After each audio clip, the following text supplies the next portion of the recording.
Yo la Sénégo Family, j'espère que vous allez bien. Comme vous pouvez le voir aujourd'hui, on se retrouve au cœur de Paris, à Châtelet. Il y a le bar justement, et qui est aussi un espace culturel qui nous a ouvert leurs portes pour faire une belle interview avec un acteur, comédien, qui est juste à ma gauche, du coup pour voir votre droite. Voilà. Salut. Du coup, on est à l'Amazon et aujourd'hui on est avec justement un acteur qui est... tu fais justement, tu es anglais, français, je sais pas, parce que sur ton feed, j'ai vu que tu faisais un peu les deux. Oh yeah, I'm just beginning to learn French. So. Non, je suis français et j'ai appris l'anglais comme ça dans le tas en regardant les films en fait.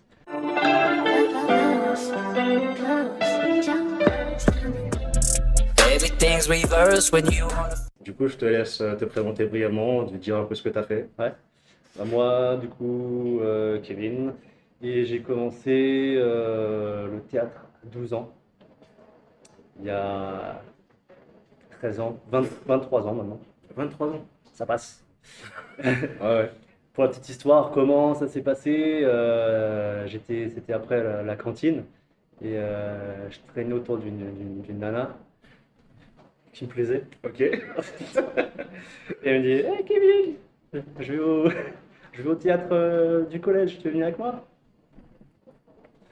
J'étais flippé, je savais pas du coup, enfin je connaissais le théâtre, voilà, je sais qu'il y a des comédiens sur scène, mais je connais pas du tout, voilà, ça m'est pas familier du tout quoi. Du coup, je l'ai suivi, pas pour le théâtre, mais pour elle.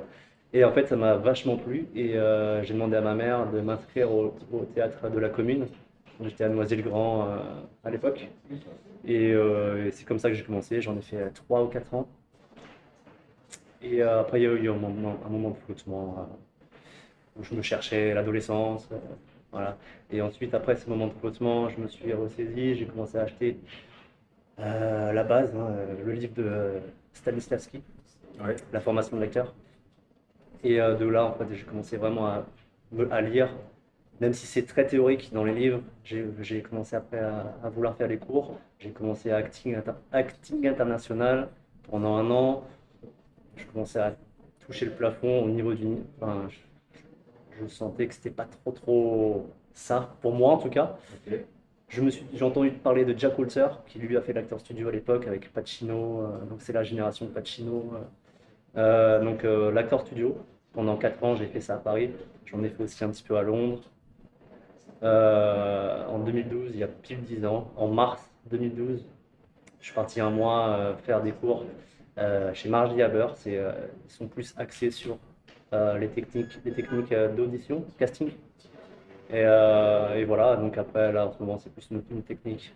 La technique du moment, c'est une autre technique. Ivan Hatchebuk, pour ceux qui veulent s'y intéresser. Ok. Ivan Hatchebuk qui est top du top pour moi en tout cas. Et voilà, après, avec tout ça, après on fait ça pour potes. Il n'y a pas deux techniques, il n'y a pas la technique. C'est juste après trouver sa technique, qu'est-ce qui est faire. C'est des outils en fait. On prend des outils, on fait avec, et tac tac, ça marche moins. Après, c'est aussi un ressenti, c'est une question de personnalité. Au final, une technique, c'est très personnel, j'ai envie de dire. Enfin, il faut vraiment se l'approprier. Est-ce que ça nous convient ou pas? Voilà, faut aller chercher en fait, faut vraiment essayer. Voilà. Du coup, tu as commencé le théâtre. Enfin, du coup, tu as commencé par des cours de théâtre. Ouais, Donc, tu as commencé à 12 ans. ouais, 12 De ans. base, tu m'as dit que c'était justement pour séduire une personne, mais est-ce qu'avant ça, tu avais justement. Est-ce que tu l'as fait parce que tu avais des difficultés justement à tchatcher avec les femmes? C'est-à-dire, Ouais. ça t'a aidé justement au niveau de ton élocution, de la prise de parole et tout ça, ou tu en as vraiment fait comme ça pour justement la raison que tu as donné juste avant? C'était vraiment pour la suivre elle, et ensuite j'ai vu les bienfaits, on peut dire ça, hein. Mais en tout cas les effets du théâtre, c'est en effet que ça aide vraiment. J'ai toujours été, enfin, moins, beaucoup moins maintenant, je viens socialement et avec moi-même, je reviens de loin. C'est-à-dire qu'à l'époque, quand j'ai commencé à 12 ans, j'étais une coquille fermée Ok. et que je pouvais pas, je regardais comme ça. Je supportais pas un Ouais, regard. ouais, ouais. Maintenant, je supporte trop, je suis trop comme ça, je sais que ça me met mal à l'aise. Donc maintenant, j'essaie de détacher un peu plus, et comme ça, tac, tac, tac, et pas fixer un œil. Je sais que ça peut déstabiliser, ça fait un peu psychopathe. Donc Ouais. voilà, je suis passé du comme ça à comme ça, tu vois. Donc, faut trouver le juste milieu. Mais ouais, en tout cas, c'est sûr que le théâtre, ça m'a vachement cassé cette coquille. C'était un Parce début que en tu tout cas. étais introverti, Ah, ouais, très, extrêmement introverti, très, très très. dans ta bulle. Ouais, c'est ça, et je bafouillais, voilà. Voilà. Donc tu reviens de très loin. Et du coup, quand tu commences justement ces cours-là, comment ça se passe? Parce qu'il y a des personnes qui connaissent pas du tout comment ça se passe des cours de théâtre. Ouais. Et peut-être qu'à travers justement ce que tu dis, ça peut aider des personnes qui ont du mal à justement prendre la parole en public, Ouais. justement leur expliquer comment ça se passe, je veux dire les premiers cours, comment ça commence quand tu arrives, est-ce que tu es très timide, Ah oui, comment tu t'es lancé, quand tu as eu le déclic. Parce que je sais que c'est pas facile hein, non, déjà juste de se présenter au premier cours de théâtre devant des gens, c'est extrêmement compliqué. exact. Et- Tu connais. Ouais, oui, Tu oui, connais. j'en ai parce que je suis passé un peu par Ouais, là. ouais, ouais, bah, c'est exactement ça. Je me souviens encore, le tout premier cours de théâtre, c'était celle qui enseignait, Tamara, je me souviens, qui avait fait le cours Florent. Et du coup, c'était ça, en fait, on était tous alignés. Et elle disait, bon, bah, celui ou celle qui se sent prêt, il se lève, il se met devant tout le monde et il se présente. Donc, je me souviens, ça a dû prendre facile 30 minutes, Ah ouais. plus comme ça. Et elle attendait très patiente, parce que c'est ce que c'est aussi. Et vraiment, à un moment, et après 30 minutes peut-être, c'est elle, d'elle-même, elle a dit, bon, je vais sélectionner quelqu'un, et voilà, donc je suis passé en deuxième, troisième, peu importe. Et donc, elle prend quelqu'un, et à tour de rôle, on passe. Mais c'est vrai que si, au début, ouais, c'est vraiment, c'est la prise de parole, quoi. Et en France, je sais que par rapport aux États-Unis, en tout cas, on a une très grosse lacune, c'est la prise de parole. À l'école, eux, ils ont la prise de parole, donc, et ça se ressent quand ils parlent dans la vie, et même à la télé, et tout ça, ça se voit qu'ils sont bien Exactement. plus à l'aise qu'en France. Donc, la prise de parole, je pense que vraiment, c'est un truc. Euh, les parents devraient pousser leurs enfants vraiment à parler, même à ta tante, à peu importe en fait. Même s'il y a un mariage, allez, fais un petit discours, par exemple. Non, parce qu'après, c'est vrai que c'est important parce que comme j'ai des personnes proches autour de moi qui m'expliquaient qu'il y a des personnes qui n'ont pas l'habitude justement de parler devant des gens en public. Et il y en a que justement, ça a été la cause de. Enfin, c'est ce qui a fait qu'ils ont raté leur bac. Parce D'accord, qu'en fait, ouais, quand ils ont préparé leurs oraux, ils étaient paniqués. exact. Ils n'ont jamais pris en fait, ils ont jamais pris en fait l'initiative de se dire un jour, je vais peut-être m'entraîner à faire ça. Ouais, Et il y a une question que je pose tout le temps en fait aux comédiens principalement parce que c'est eux qui pratiquent justement ce domaine-là. Est-ce que tu penses que dans le système scolaire, il devrait justement avoir peut-être pas en cours obligatoire, mais en cours facultatif, justement du théâtre? le théâtre, ouais. Bah là, c'était facultatif. C'était même, oui, c'était vraiment facultatif. Et je pense que vraiment, ça doit être comme l'option anglais C'est ça. et allemand ou espagnol. C'est-à-dire, ça serait, je sais pas, je dis une bêtise, soit théâtre, soit sport. EPS. Ouais, bien Ouais, sûr, tu bien vois. sûr. Donc, et en effet, je pense que ça aiderait énormément de jeunes, futurs adultes. Tu vois. Donc, je pense vraiment que c'est une très grosse lacune et qu'il faut vraiment y penser dans l'éducation nationale. Ouais. Ouais.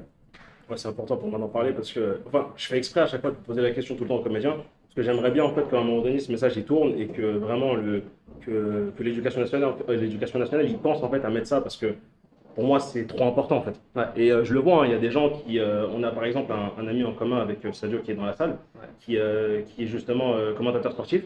Et Ok. lui, par exemple, au début, quand il a commencé le théâtre, il parlait pas. Ouais. Vraiment. Et aujourd'hui, tu vois, il présente des trucs, il est à côté de célébrités, de gens Euh, connus. c'est Donc, beau, tu vois, c'est comme beau de voir l'évolution comme ça. c'est J'aime beaucoup. exactement ça, ouais, Ouais, donc ouais, c'est archi important. ouais. Du coup, moi, je t'ai vu, comme je te l'avais dit justement dans le film Appelle-moi, Moi. justement, on t'a fait je le redis encore une fois de plus, que vraiment ta prestation m'a impressionné. Merci.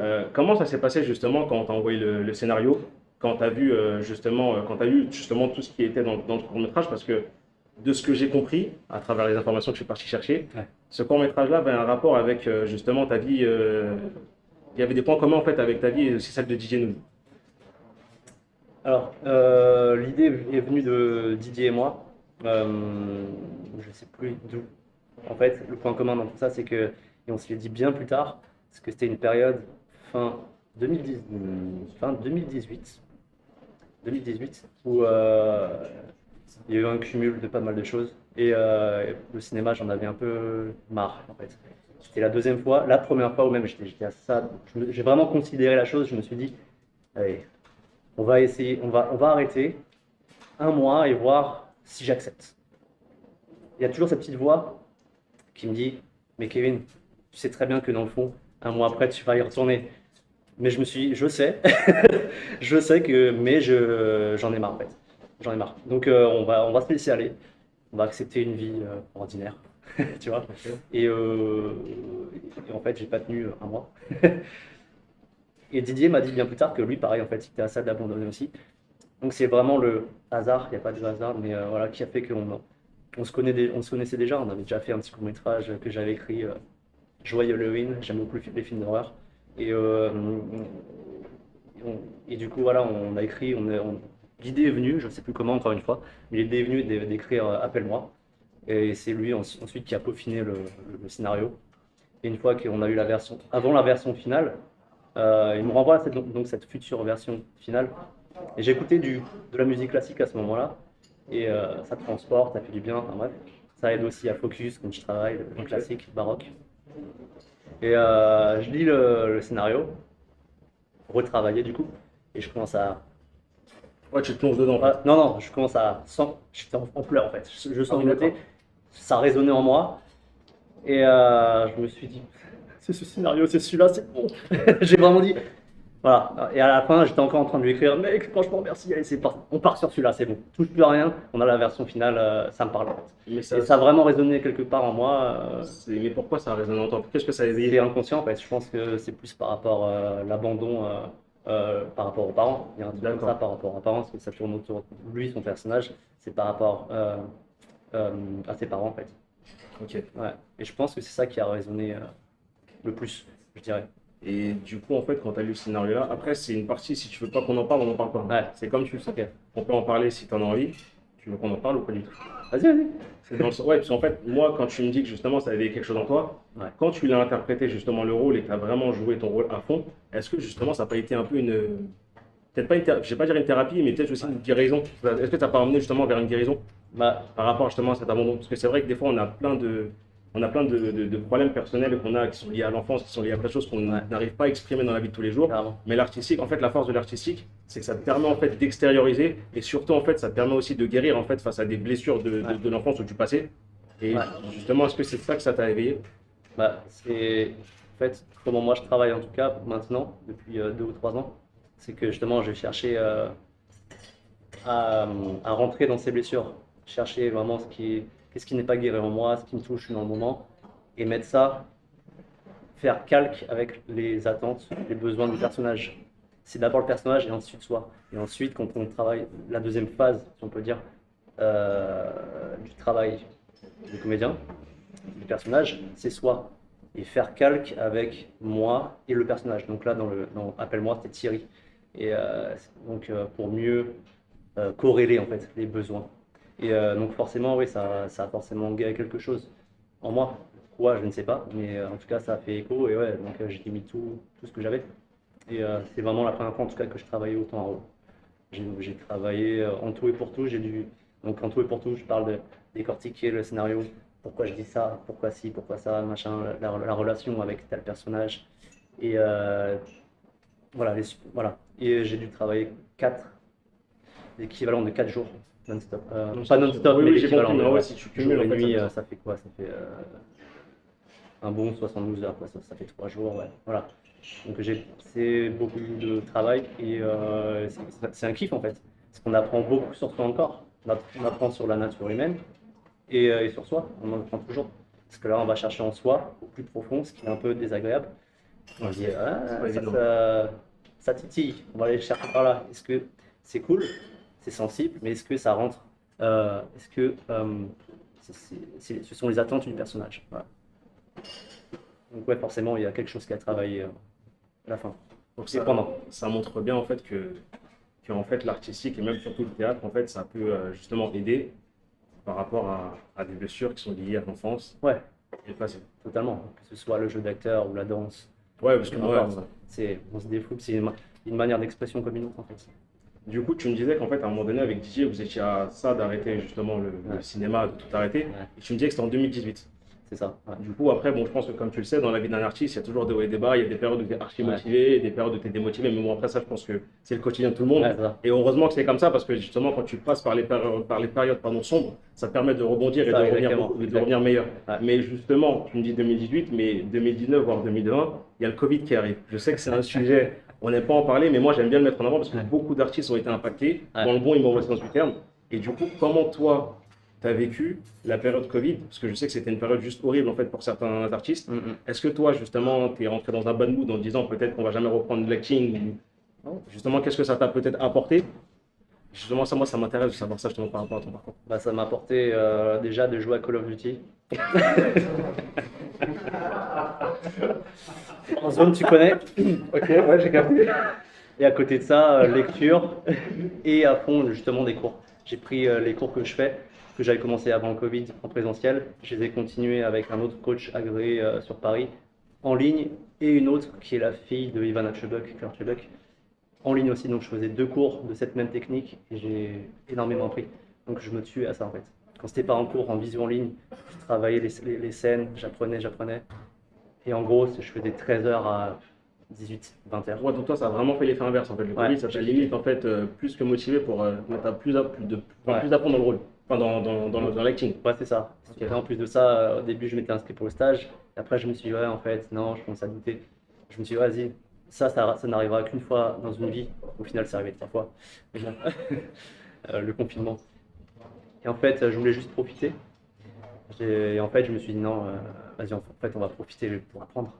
Il faut apprendre. Si on n'apprend pas, on régresse, on stagne. Et l'acting, c'est vraiment tout pour moi, vraiment. Et surtout que pour moi, en tout cas, j'ai vraiment senti la puissance de la technique. Ok. Et c'est là que je me suis vraiment. Voilà, du coup, toutes les semaines, on était en train d'échanger avec les élèves, avec le prof, en collectif, tous ensemble. Et quand on faisait des scènes, on apprend énormément. Ça, on se le dit dès le début, c'est vraiment avec la personne, c'est tabou, ça reste entre nous. Et on apprend énormément, humainement, encore une fois, et sur l'autre. Et après, ça fait vraiment des liens comme ça, vraiment, à vie, en fait, vraiment. Ouais. D'où la beauté de l'artistique. Ouais. Et du coup, justement, je regarde sur ma petite feuille, j'ai vu que tu as fait pas mal de courts-métrages, Une de perdue, Joyeux Halloween, et aussi justement un court-métrage, j'ai vu que tu joues en anglais. La question, Oui, c'est qu'est-ce que tu vises concrètement dans le cinéma? Qu'est-ce que tu vises comme palier? Est-ce que tu veux en vivre? Parce qu'il y a des gens qui, moi je connais des ouais, acteurs, eux c'est juste transmettre et rien d'autre. Mais est-ce que tu veux vivre justement de l'artistique? C'est quoi justement tes objectifs? clairement.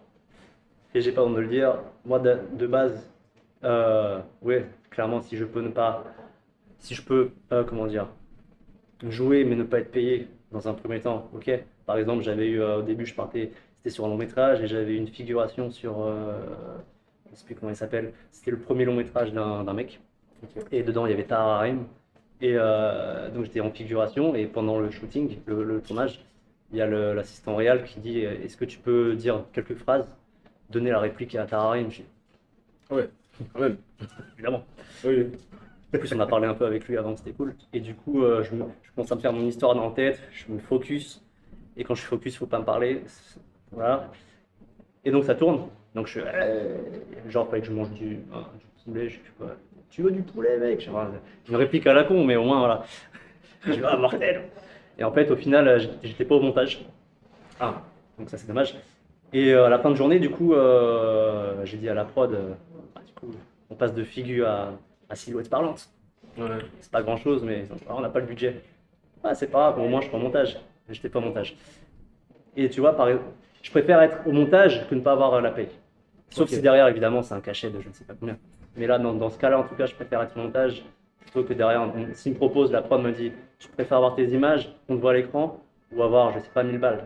Pour moi, c'est tout. Oui. C'est vraiment à l'écran. Et du coup, Ah, c'est-à-dire que tu as une vraie passion en fait. C'est un vrai amour que tu as pour le cinéma. clairement, clairement. Mais clairement, j'ai pas honte de le dire non plus. Je sais que je vise aussi les quelques millions. Vraiment, Mais en fait, c'est. être, je veux être l'un des meilleurs et le cachet qui va avec, les cachets qui vont avec. Mais en fait, je sais pas pourquoi tu as honte de le dire. Parce que pour moi, c'est quelque chose En qui est France, normal c'est en fait. tabou, en fait. C'est ce que j'allais dire. C'est parce qu'en fait, en France, quand on parle argent ou quand on Ouais, parle de viser le sommet, généralement, c'est pas quelque chose qui est dans la culture française. non. Donc, mais c'est un bel objectif, c'est un très très bel objectif, hein. Ouais, Au contraire. par exemple, là, je vise aussi, je sais pas quand, je sais pas comment, mais sur le frigo, on l'a mis, hein. Elle vise l'Oscar, moi je le sens pas encore, l'Oscar, c'est trop loin pour moi. C'est vraiment un ressenti quand on parle de loi d'attraction. Mais pour l'instant, je me sens vraiment d'avoir le César. L'Oscar, c'est encore trop loin. Mais elle a l'Oscar sur le frigo, Alizé, et moi j'ai mis le César. Alizé qui est. Comédienne aussi. Et on a écrit notre premier court-métrage, et là on est en train de faire la pré-production. Voilà, un c'est- thriller. Non, mais en fait, non, mais moi je trouve que c'est une bonne. En fait, ça fait du bien en fait d'avoir des gens comme ça justement dans mon émission parce que Ouais, même moi qui ai des objectifs qui ont peut-être rien à voir, mais dans le fond, ça reste un objectif commun. Parce qu'en fait, ouais, on vise quelque chose et en fait, on vise. C'est même pas le succès en fait, on vise juste la ouais, réussite à travers nos projets et en fait, juste se lever le matin et se dire, bah là, je me lève et c'est un kiff total parce qu'en fait, ouais, je fais ce que j'aime en fait, tu vois. Parce que clairement. c'est très Ah très oui, dur dans cette vie de trouver ce qu'on aime faire et en fait, moi je trouve ça. En fait, j'ai envie de te dire que t'es inspirant. merci, C'était motivant. Et bah, merci à toi déjà juste pour ça, parce que, et merci. même pour ça, je pense qu'on peut l'applaudir. Parce que franchement, c'est.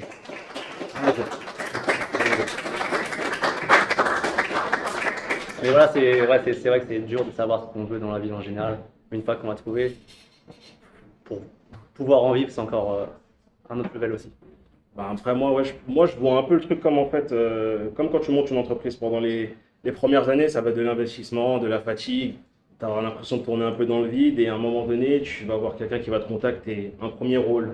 Tu te dis, ah ouais, d'accord, ok. Et même toi, par moment, tu te dis, je comprends pas pourquoi il m'appelle moi, alors qu'il y a des milliers d'acteurs, mais c'est toi qu'on a choisi parce qu'en fait, c'est ce travail que tu vas répéter quotidiennement, cette phrase où tu vas te motiver tous les jours. Bah, Ouais. par exemple, c'est un très bel exemple parce qu'il y a des acteurs qui sont dans la salle. Tu vois, le fait de mettre en fait l'image de ce que tu vis sur ton frigo, parce que c'est, vu que je pense qu'on aime tous manger, forcément, tu es obligé de passer dans ton frigo. Du coup, bah, en fait, c'est même ça, tu vois, c'est des petits codes, des petits trucs qui peuvent aider en fait quotidiennement, tu vois. Ouais. Parce que des fois, en fait, on a la volonté de vouloir faire plein de choses. Et en fait, vu qu'on n'est pas structuré, qu'on ne se donne pas vraiment de réel objectif, on se dit juste je vis ça, mais sans passer par les Mm. étapes, bah, en fait, on a tendance à faire n'importe quoi. Donc, même là, ce que tu dis, je pense que pour les personnes qui regardent la vidéo, c'est bien en fait de transmettre ce genre d'informations et d'énergie aussi positive Ouais. et aussi de motivation. Ouais. Justement, je voulais revenir sur le court-métrage, justement, Joyeux Halloween, Ouais. parce qu'apparemment, il y a plein d'anecdotes archi marrantes que je veux que tu nous Exact. racontes, parce qu'apparemment, il y a des trucs de folie à raconter. Ouais, ouais, bah c'était déjà c'était un challenge de base avec moi-même. Est-ce que J'avais juste, excuse-moi avant, tu peux juste expliquer en fait de quoi à peu près ça parle pour les personnes qui bah jouer vaguement. Halloween, c'est pendant Halloween. Voilà. Pour moi, c'est clair. Voilà. Moi, c'est un tueur en série qui rôde et voilà. Ok. Il veut tuer. Très basique. Voilà, après, c'était pas élaboré, c'était vraiment un pari avec moi-même où je me suis dit, bah, dans 2 semaines, c'est Halloween. J'ai encore jamais fait, c'est un kiff. Je veux faire un court-métrage sur ça. Donc, c'était un challenge. J'avais 2 semaines pour tout préparer, tourner et faire le montage. Donc, c'est très, très, très peu. Donc, on était en tout et pour tout, on était quatre, dont Didier, Ok. Céline aussi, qui était sur Une de perdue et Appelle-moi, et mes deux frères, parce que j'ai deux frères. Et du coup, on a tourné ça en 2 soirées. Et c'était assez laborieux, mais on a appris, on s'est bien marré. Et mon petit frère, à un moment donné, qui doit se faire buter, il n'arrive pas à trop faire le mort ou quoi, bah du coup, pour lui donner l'impulsion, comme s'il il se prenait un coup de surin et il fallait qu'il tombe, bah, je lui mets un coup de poing dans le ventre et je lui mets une balayette, comme ça peut, et il tombe. Voilà. Ça, c'était marrant. On l'a pas mis au montage, évidemment, mais le rendu était assez drôle. Voilà, c'est très drôle. Et du coup, non, mais plus sérieusement, en fait, tu vois, tout à l'heure, tu disais que justement, tu avais des objectifs. Là, je me dis, c'est quand même bien d'en parler parce qu'il y a pas mal de. Enfin, il y a un peu des comédiens dans la section là. Voilà. Ouais. Ça serait quoi, en fait, le message de motivation que tu te donnerais, en fait, pour te motiver toi, déjà en premier lieu, mais aussi motiver les personnes qui sont avec nous? Parce que je pense que vous avez tous un objectif commun, c'est peut-être de réaliser un rêve dans le cinéma, en France. Et du coup, je me dis, ça peut être bien, en fait, d'avoir aussi. Enfin, qu'on en échange même après, tu vois, une fois que Ouais. l'interview est finie, je trouve que c'est intéressant de parler de ça. Parce que je sais qu'aux États-Unis, par exemple, ils te donnent la possibilité, en fait, quand tu as vraiment la Ouais. volonté et la détermination. Mais en Ouais. France, ils te bloquent un petit peu, en fait, parce qu'il faut toujours être le C'est fils d'eux. différent. C'est Est-ce vrai que qu'il tu y as a déjà ça. aussi été confronté à ça? Indirectement, j'imagine, ouais. Forcément. Ne pas avoir été choisi, par exemple, pour un rôle, alors que tu sais que tu Ouais, as fait le après, meilleur je sais pas prestat à quel moment, mais oui, oui. Après, le processus de casting est très aléatoire. C'est-à-dire que tu peux donner la meilleure performance. Euh, Tu peux ne pas être ce qu'il recherche non plus. Et inversement. Si en face il est bidon et que voilà, un minimum quand même, je pense. Mais c'est très aléatoire. Ça peut se jouer au physique, ça peut se jouer à la manière de parler, au ton de la voix, un cheveu de travers, la couleur des cheveux. Donc c'est vraiment, il n'y a pas de règle au final pour le casting. Non, mais est-ce que je trouve pas que ça, c'est justement des. Est-ce que pour toi, c'est des bons critères de se Non? baser sur des détails comme ça? Et justement, parce que quand t'as pas de nom, forcément, tu dois redoubler d'efforts pour, à un moment donné, espérer être repéré quelque part. Ouais. Et du coup, je sais pas. Je pense qu'il faut vraiment, faut être un peu partout à la fois. Il faut faire ses projets. Comme ça, en même temps, ça te permet de, bah, déjà d'être créatif, de ne pas perdre espoir. Et c'est ce qu'on a fait du coup avec Appelle-moi, avec Didier. Et de montrer aussi bah, que tu es là, en fait, que tu n'es pas passif. J'ai un agent, ça montre aussi à l'agent, c'est important. Montrer, là récemment, ils demandaient les actualités. Je leur ai dit, je suis sur ça, ça, ça, ça, ça, ça, ça. Je sais qu'ils ont kiffé. Ils ont dit, ah ouais, bien. À l'inverse, si tu un comédien qui n'a rien en vue, et c'est pas grave, mais je sais que l'agent il va moins se bouger pour toi, quoi, je pense. Tu vois. Après, il y a aussi peut-être une relation, une histoire de relation avec l'agent aussi, j'imagine. Mais après, pour le processus du casting, le choix final, c'est encore autre chose, vraiment. C'est vraiment. Mais je pense que cette année, je regarderai ce qu'il y a d'intéressant au Nikon Film Le Festival. festival, ouais. Et pour les actus, du coup, bah, Appelle-moi qui tourne au festival depuis le début d'année, fin d'année dernière même, mais ça s'est débloqué là depuis février-mars. Et on a eu pas mal de récompenses, de prix. Meilleur drame, meilleur, meilleur découpage, meilleur montage, meilleur acteur, Bah, c'est bien. actrice. Et donc pour l'actu, donc on fait notre court-métrage avec mademoiselle Alizée Nicholson. Et l'idée est partie d'une crêpe à la betterave rose, faut le savoir. Comme quoi, l'inspiration ne se joue à rien. Elle est partout. Hein. C'est ça. Elle est vraiment C'est ça. partout. On mangeait, on s'est dit, tu penses pas qu'on devrait faire un film qui parle de ça, ça, ça, ça. Ouais, et là, Et c'est on a parti commencé sur avec tout le jour même, elle l'a écrit, j'ai peaufiné le reste, on a peaufiné le. Enfin voilà, ça s'est fait tac, tac, tac, tac. Donc là, on cherche l'équipe, Ok. on en est là. Donc s'il y a des personnes dans la salle qui peuvent aider sur ce projet, Ouais. qui se présentent Là, à pour la les fin, acteurs, on a tout ce qu'il faut. Mais Ok. voilà, équipe technique qu'on cherche. Ouais. technique. Ouais. Euh, voilà. J'ai aussi, c'est très très très frais encore, c'est dans le tout début, mais j'aimerais parler. Je pense que je partirai sur un long métrage, donc très ambitieux. C'est vraiment pas pour maintenant. Il faut tout mettre en place. En plus, c'est quelque chose de sensible. C'est un sujet sur la police et le revers, la face sombre de la police, on va dire. Pas les agressions et tout ça, ça voilà, tout le monde connaît, mais vraiment l'administration. Comme quoi ils sont assez maltraités même avec leur propre administration. Ils doivent apporter leur propre matériel et compagnie. Et sur le terrain, la difficulté, je sais pas, c'est un sujet qui m'a assez touché et que j'aimerais mettre en avant. Voilà. Ok. Voilà, du coup, je me suis intéressé au sujet, j'ai contacté un certain, bon, je vais garder le nom, mais j'ai contacté parce que lui, il est vraiment expert dans ce sujet et il s'est entouré vraiment avec la police, il a parlé avec eux sur les conditions de travail sur le terrain et en interne. Et il a fait un livre sur ça. Et du coup, je l'ai contacté sur les réseaux, il m'a répondu. Et je sais qu'il m'a dit que si j'ai besoin de conseils, il sera là. Donc ça, c'est cool. C'est super cool. Donc c'est un truc que j'ai en tête, c'est vraiment pas pour maintenant. Mais je pense que c'est vraiment un sujet qui mérite d'être dévoilé, mais d'être mis au grand jour. Parce que, ok, la police, bon, il y a des bavures, tout ça. Mais c'est encore, voilà, c'est vraiment deux histoires différentes. Il y a les bavures et il y a aussi le côté humain et ce qu'ils endurent aussi. Parce qu'ils sont vraiment sous-effectifs, et voilà. Il y a tout ça. Donc voilà, c'est un sujet que j'aimerais potentiellement mettre en avant. Moi, en tout cas, ça m'intéresserait de. Ouais, J'ai hâte que tu sortes justement cette idée, parce que c'est vrai que c'est un sujet, on en parle pas assez dans ce sens-là. Mais non, j'aimerais bien en fait connaître l'envers du décor. c'est ça. Comprendre pourquoi. Le taux de suicide aussi, il y a un énorme taux de C'est ça en suicide. fait. Le taux de suicide est vraiment affolant chez les policiers. Donc, et c'est pas pour rien. Ils disent pas, tiens, je suis flic, je Non, non, fous non, en mais l'air. après, Donc, hein, j'ai un ami personnellement qui était policier. Je sais qu'à un moment donné, ouais, psychologiquement, ça commence à devenir très dur pour lui. ouais, La preuve, il a carrément arrêté. Et là, il a voulu retenter, mais bon, c'est compliqué. Mais voilà, donc je sais à quel ouais, point, dans le sens où, tu sais, on a tendance beaucoup à les blâmer. Et malheureusement, moi, je ouais, reste persuadé que un gros pourcentage sont trop mauvais et cachent en fait peut-être le petit pourcentage qui essaye de faire leur travail de manière correcte. ouais, Et, mais pour avoir en fait connu quelqu'un qui est vraiment une personne très proche, qui a été justement policier et qui est vraiment vu l'envers du décor, je sais que c'est pas évident aussi. Parce que je sais qu'à un non, moment donné, tu rentres dans un engrenage et c'est très très compliqué ouais, ouais, ouais. à gérer. Parce qu'au début, tu pars vraiment avec une intention saine. Et oui, Et après, en et fait, oui, tu as des oui, gens qui sont malsains, qui te disent non, que c'est comme ça qu'il faut que ça se passe. Et en fait, ils te font comprendre que si c'est tu ne ça. suis pas le move, bah, de Bah, l'autre côté, en fait, c'est un peu à toi qu'on fout la misère derrière. ouais, exact. Donc il y en a, ils rentrent dans le truc et même lui, il avait Ouais, commencé à devenir. ouais, ouais, non, c'est ça, c'est Voilà. ça. Exact. Mais Donc du coup, ouais, non, c'est intéressant, c'est un sujet qui est il y a hyper vraiment intéressant. une pression psychologique énorme. Et je pense même eux, ils sont pas sereins quand ils rentrent le soir. Ils le disent, ils sont pas sereins. pour ça que depuis les attentats du 13 novembre, ils ont eu, bon, c'était encore autre chose, mais depuis les attentats du 13 novembre, ils sont autorisés à avoir leur arme de service sur eux.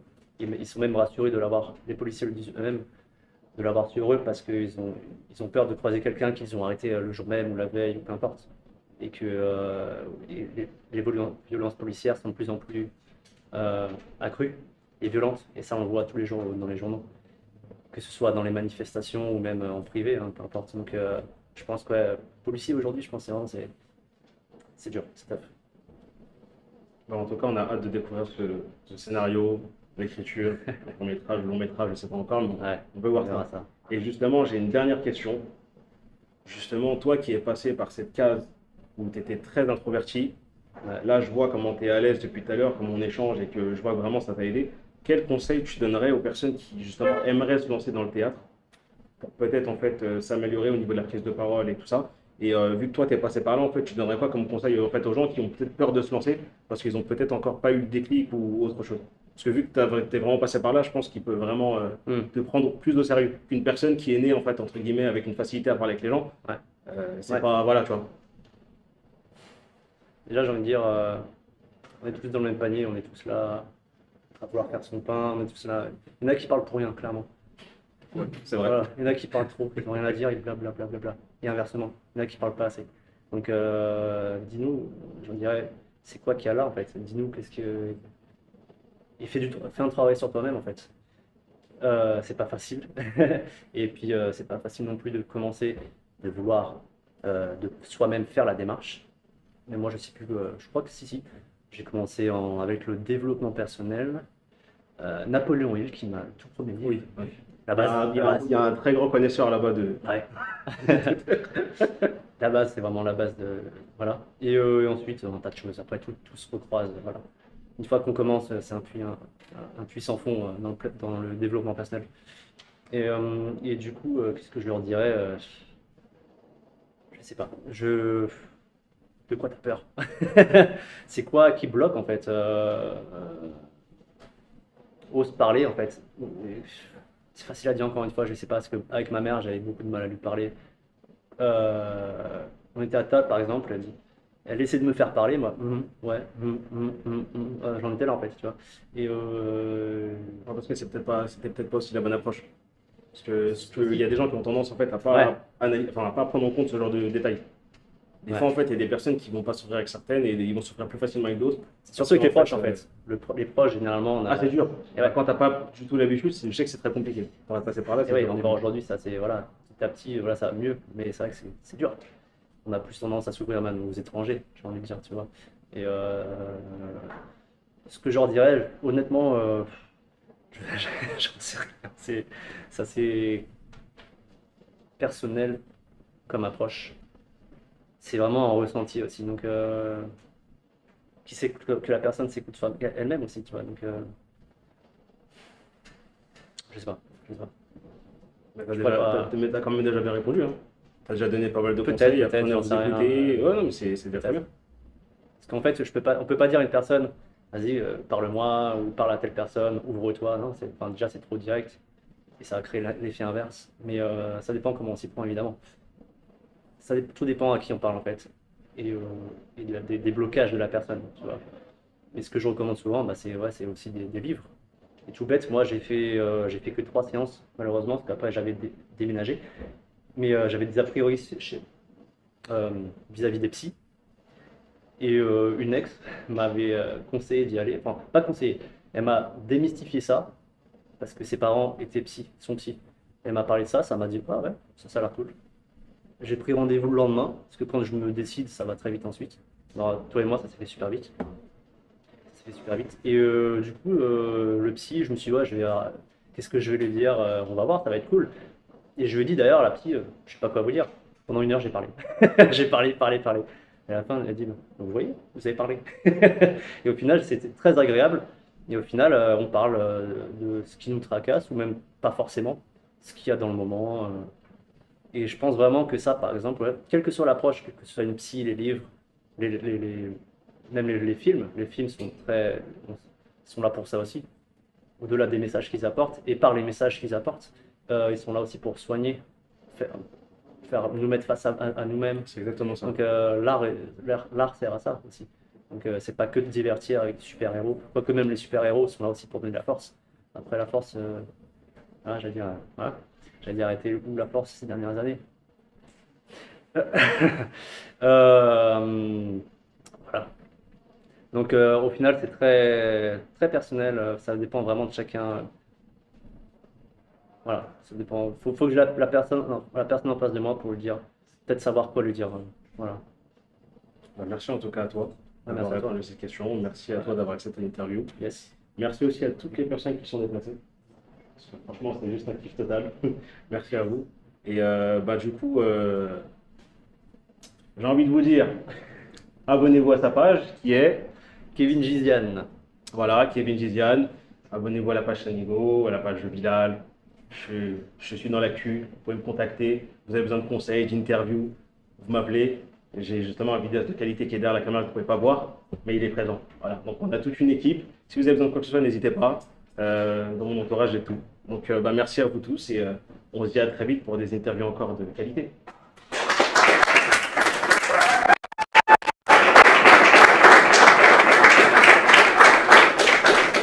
Good. Yeah. Thank you. Ben voilà.